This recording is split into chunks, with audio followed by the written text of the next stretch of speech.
Philo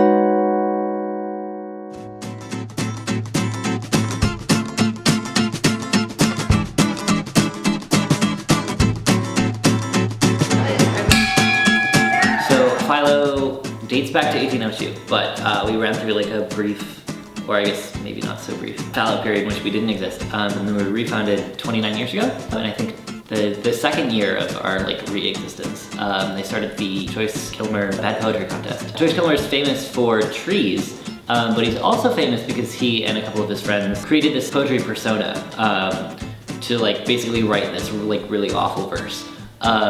And it like got so out of hand that they had to come up with like a false way of like killing him, basically. Just like get him out of their lives. He was too big. And I think it's that part of it that we really want to like celebrate. The fun of writing really, really bad poetry. I tried to warn you all the time. I tried to warn you this time. Dude, look out. There's a car coming.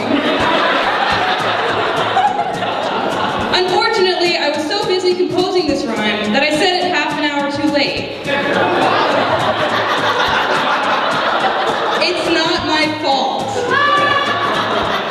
You really need to learn to look both ways when crossing the street, metaphorically and in this case, literally.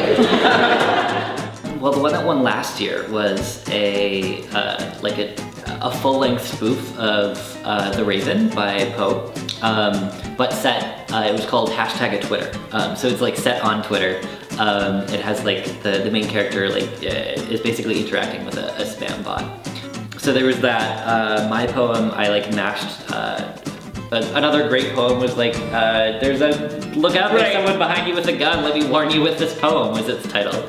So there's like all sorts of ways. Yeah, some people go with the, you know, replacing previously written famous poems with funny words.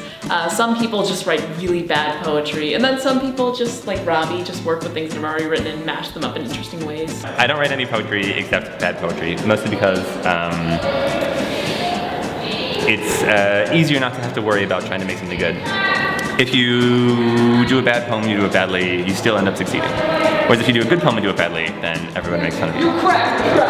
Minxie Kitten Rainbow Glitter is now following you on Twitter. Strange, thought I. I've never met her, yet this girl is following me. Never met this girl, and yet on Twitter now she's following me? I will solve this mystery. Scarcely had I time to wonder when my thoughts were broke asunder by a private message underwritten straight from her to me. Sweet my love, she quoth.